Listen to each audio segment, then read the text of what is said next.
소설 들려주는 여자.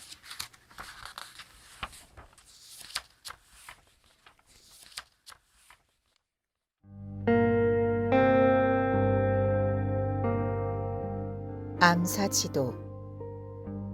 서기원.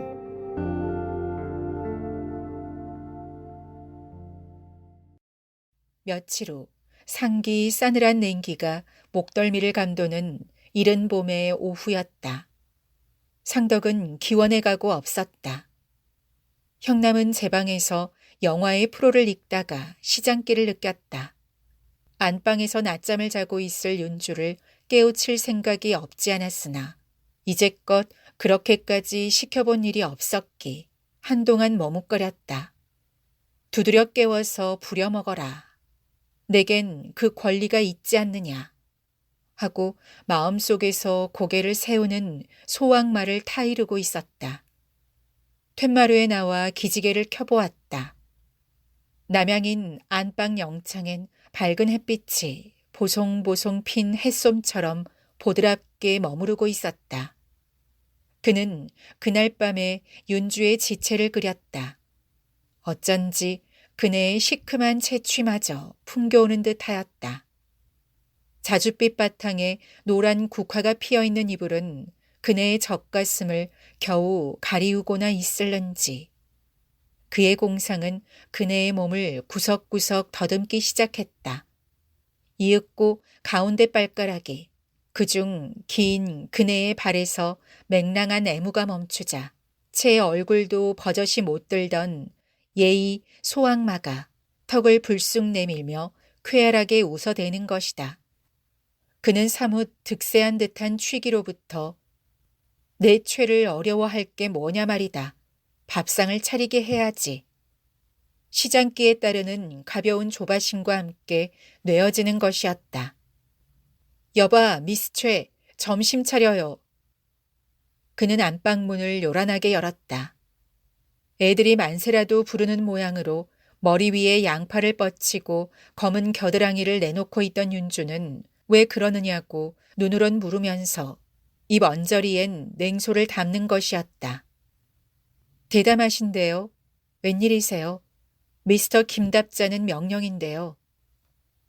형남은 그네에게 패해서는 아니 될 시간임을 깨달았다. 여지껏 내가 최한테 명령조로 나오지 못한 건 행동의 타성이란 거야. 오늘부터 난 좀 더 떳떳하고 어엿해야겠어. 그는 배에 힘을 주며 말했다. 그러나 그네는 손바닥을 모아 뒷머리를 떠받치고 픽 웃었다. 떳떳하게요? 내 몸이 당신 마음대로 된다고 해서 낡아빠진 자기 아내를 다루듯 하시는 건 어리석은 일이에요. 왜 이쯤 못 나와요? 내 돈에 의지하는 여자니까 의당 마음대로 시켜먹었다고. 그게 차라리 솔직하잖아요. 형남은 윤주의 태도에서 흡사 어떤 의젓한 긍지나 당당한 자세에서 간혹 받을 수 있는 그런 벅찬 감동에 휩쓸려드는 것이었다.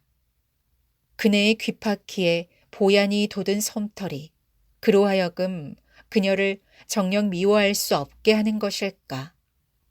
형남은 아니 뭐 내가 최를 아내로 아는 줄 알아? 아내라면 낡았건 말았건 정이야 있겠지만 난 그런 게 아냐. 오해하면 난처한데 최 말대로 난 돈으로 샀기 때문에 점심쯤 시키는 거야. 하고 손으로 턱 아래를 문질렀다. 그래요? 그럼 됐군요. 일이 제대로 됐군요. 윤주는 말을 끊었다가 하지만 나보기엔 그런 것 같지 않거든요. 그 한계를 분명히 해주세요. 거야 난 여자니까 집안 살림을 맡는 것은 하는 수 없지만 너무 그렇게 위압적으로 나오시진 마세요. 내가 먹는 대가로는 밤에 몇 시간이면 충분할 텐데요. 그래도 싼가요? 하고 빤히 쳐다보았다. 형남은 대꾸를 못했다. 얼굴이 확 달아올랐다. 그걸 감추려고 애쓸수록 자꾸만 이지러져가는 자기의 표정이 보이며 윤주 앞에 배겨 있을 수가 없는 것이었다. 이번에는 윤주가 상덕에게 형남이 안방에 침입했노라 얘기하진 않았었다. 대신 형남이 자신이 말했다. 뭐 그래. 그거 잘 됐군. 그럼 그래야지 사내 대장부가.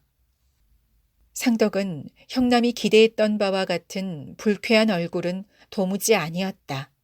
도리어 진심으로 일의 성공을 기뻐하는 눈치인 것이었다. 그때 윤주가 고에 바친 자리에서 그네를 나무라면서도 딴판 숨길 수 없던 잔인한 만족감에 이글거리던 얼굴이 꼭 형남의 착각으로 의심들이 많지 활달한 태도인 것이었다. 뿐더러 그것이 그 자리만의 연극이라고는 할 수 없는 것이 상덕은 그 후로 눈에 선하도록 원래의 괄괄한 호기를 거침없이 뿌리는 것이며 너와 나는 한 여자를 의좋게 나누고 있는 말할 수 없이 다정한 친구지 뭐냐는 듯 만사에 도도해진 것이었다. 형남의 머리는 혼란하였다. 도시 어찌 되어가는 판국인지 분간할 수가 없었다. 거야 따지고 보면 그에겐 아무 소득이 없는 생활임에 틀림은 없었다. 그런데도 거기서 벗어날 결단을 내리지 못하고 영 지쳐버린 소달구지처럼 덜그럭 굴러가는 것은 그저 윤주에 대한 미련이나 애착 때문이라고만은 할 수 없었다. 스스로의 가슴팍을 파헤쳐보면 물론 윤주의 애착도 엿보이려니와 또한 항시 혐오감을 갖게 하는 상덕에게서도 섣불리 도려내버릴 수 없는 어떤 집착을 느끼는 것은 웬일인가. 한마디로 그 기괴한 살림에 얄궂은 매력에 끌려가는 것이라 할까. 음산한 흡족이란 말이 있을 수 있다면 바로 그 같은 상태로 그날그날을 보내는 것이었다. 어쩌면 그런 음산한 흡족이란 형남의 심정은 윤주가 갈수록 말이 적어지며 전에는 상상할 수도 없었던 메마른 표정에 짐짓 무엇인가에 항상 원한을 품은 듯한 서슬이 번득이게 된 것으로 해서 형남이 그네를 가엾이 여기는 마음과 또 그에 못지않게 징그러운 쾌감이 서로 얽힌 착잡한 심정, 바로 그것에 다름 아니었을지도 몰랐다. 윤주의 변화는 무엇인가? 상덕의 다변과 윤주의 과묵이 서로 반비례하는 관계에 있다면 마땅히 질투와 분개를 나타나야 했을 상덕에게 노여워하는 것일까? 형남은 부인했다. 부인 아니할 수가 없었다. 그러지 않는다면 윤주가 아직도 상덕을 사랑하고 있다는 반증을 시인하는 것밖에 아무것도 안 되는 것이다.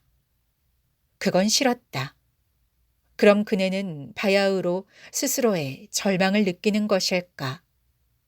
입으로는 가장 냉철한 에고이스트이며 감상이란 어느 구석에서도 찾을 수 없는 현실주의자인 체하지만 실상은 그네도 별 수 없이 평범한 하나의 젊은 여자에 지나지 않는 것이 아닐까. 형남은 윤주에게 측은한 생각이 들었다. 문득 윤주를 우선 이 사람답지 않은 생활에서 벗어나게 할 것을 생각하였다. 차근차근하게 그 방도를 궁리하기 전에 왜 이제껏 그런 아이디어를 얻지 못했는가고 무척 즐거운 마음으로 스스로를 뉘우치는 것이었다. 그네에게 직장을 얻어주면 되는 일이 아닌가.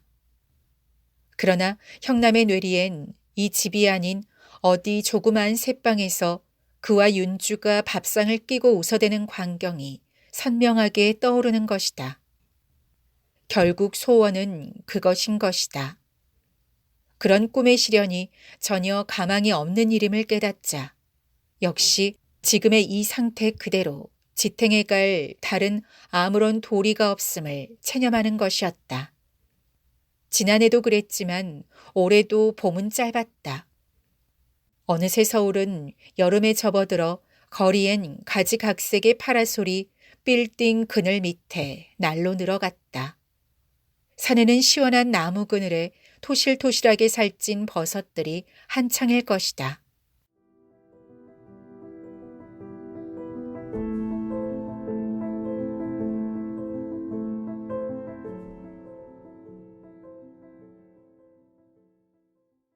하루는 윤주가 사내들의 밤의 예방을 삼가달라고 했다.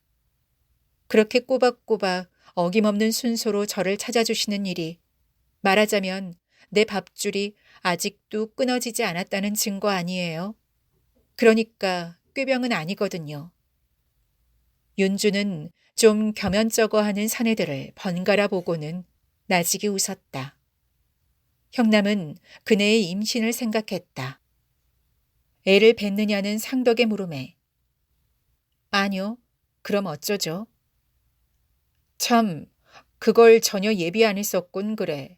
아우, 돌이 없는 일 아닌가? 만일 임신했다면 돌이 없지 않은가? 상덕은 그래도 아무 대답이 없는 형남을 한참 바라보다가 자, 그럼 우리 지금부터 박씨, 아차 실수군. 좌우간에 모모 씨의 가족 회의를 열겠소이다. 불초 노관이 사회를 맡겠습니다. 이때 형남이 관도했지만 안건은 가족 상속권을 가지고 그러니까 앞으로 최영께서 만일 소아를 낳게 되면 그 애를 상속인으로 할 거야 분명한 일인데 상덕은 목을 옴추리고 심파조로 말했다. 형남은 농이 아니야. 너도 계획이 있겠지. 새삼 무슨 수작이야. 낙태를 생각하며 말했다. 그러나 상덕은 지금 상속인은 필요 없다는 제안이 나왔습니다. 턱을 앞세우며 목을 길게 뽑았다. 윤주가 벌떡 일어섰다. 상덕을 노려보는 눈을 손바닥으로 가리자 돌아서면서 흐느끼기 시작했다. 최영이 우네. 최영이 다 우네. 상덕은 그래도 빈정대는 말투를 고치지 않았다. 그때처럼 형남은 상덕에게 참을 수 없는 노여움을 가진 일이 없다. 미스 최 울지 마. 애 배기 전에 나가란 말이야. 이 집에서 나가란 말이야. 어디로라도 가야 돼. 왜 못해? 얘보단 못할 곳이 어딨어. 차라리 종삼으로 가는 게 낫지 그래.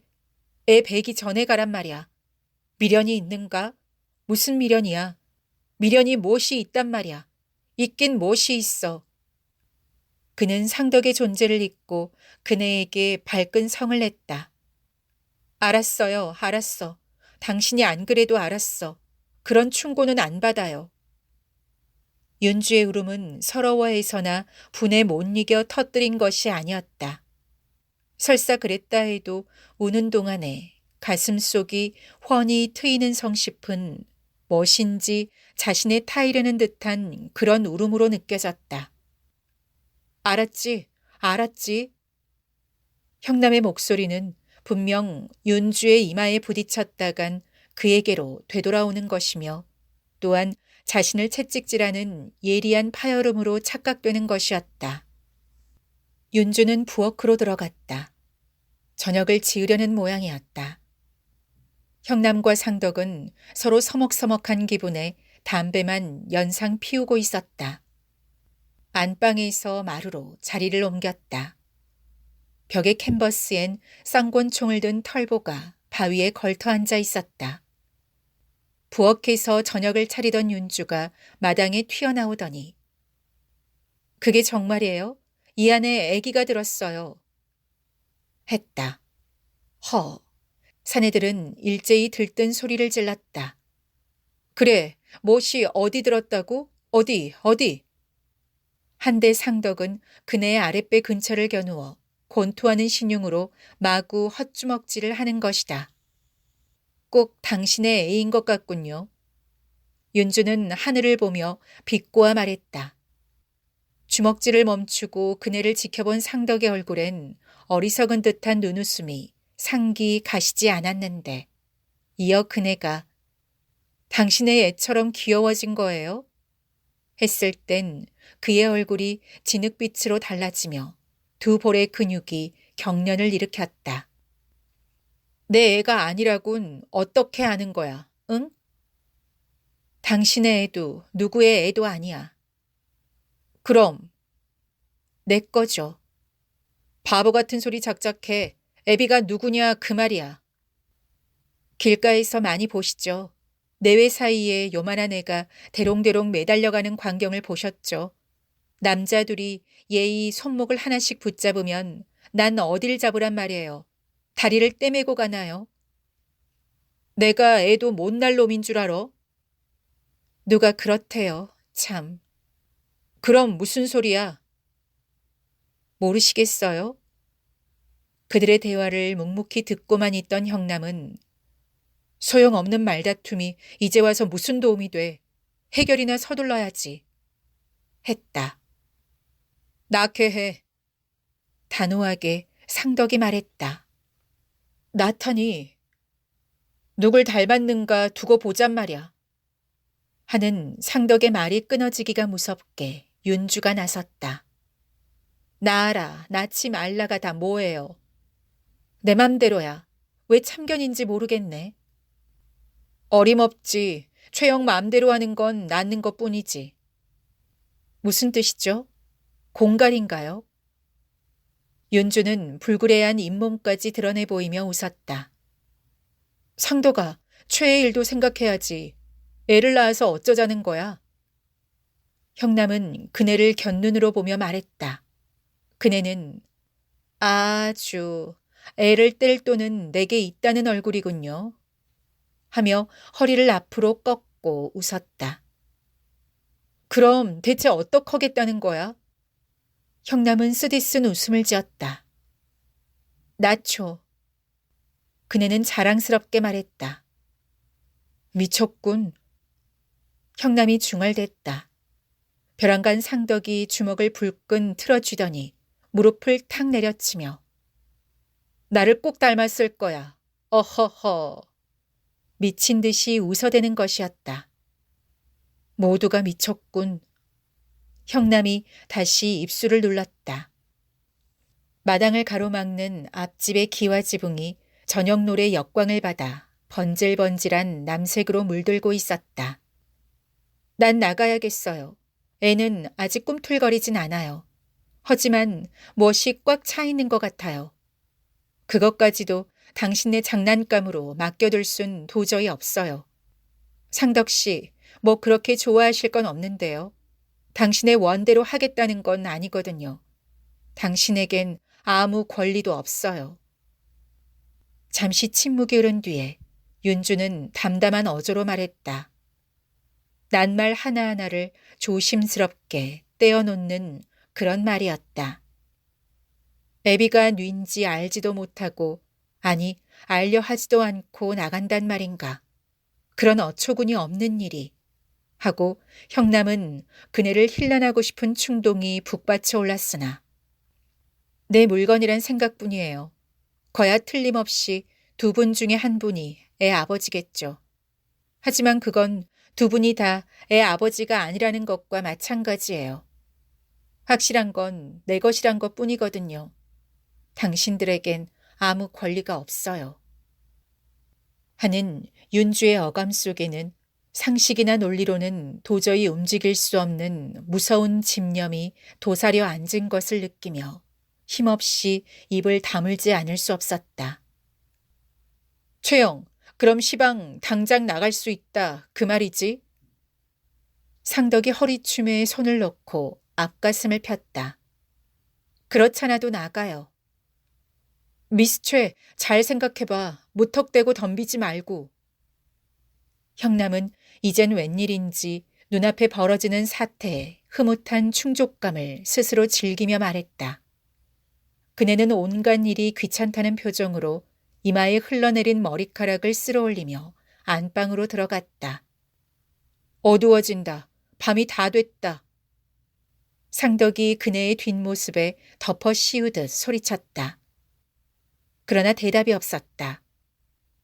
그런 윤주의 침묵은 형남으로 하여금 미구의 그네와 헤어질 애처로움을 도리어 사무치게 하였다.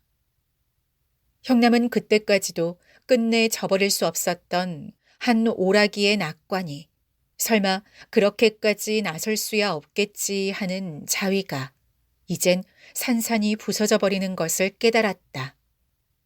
윤주는 바보다. 천치다. 애를 벤 채 어딜 나가서 어떻게 하겠다는 거냐. 애를 낳고 싶단 말이냐. 그럼 낳으라지. 이 집에서 낳으라지. 내가 애비 노릇하지. 난 그렇게 할 수가 있다. 윤주가 낳는 애에 애비 노릇을 하지. 아니 어쩜 정말 내 앤지도 모른다. 그럴지도 모른다. 적어도 내가 상덕보다도 윤주를 사랑하고 있는 그만큼 내 애일 수가 있을지도 모르지. 정말 내 앤지도 모르지. 마룻바닥에 한 손을 짚은 채 형남은 고개를 푹 숙이고 움직이지 않았다. 대청 천장엔 전등이 켜졌다. 윤주가 흰 블라우스에 곤색 플레어를 입고 안방에서 나왔다. 손에는 예의 보스턴백을 들고 있었다. 저녁이나 차려드리고 작별하라고 했지만 무정도 해라. 당장 나가라는 걸 할 수 없죠 뭐. 윤주는 우정 노여움을 탄 표정을 지으며 웃었다. 구두끈을 메고 난 그네는 앙코르에 담례하는 발레리나의 신용으로 치마를 살짝 들어올리며 머리를 꾸벅하더니 돌아서 버리는 것이었다. 애비 없는 애를 어쩔라고 그러지?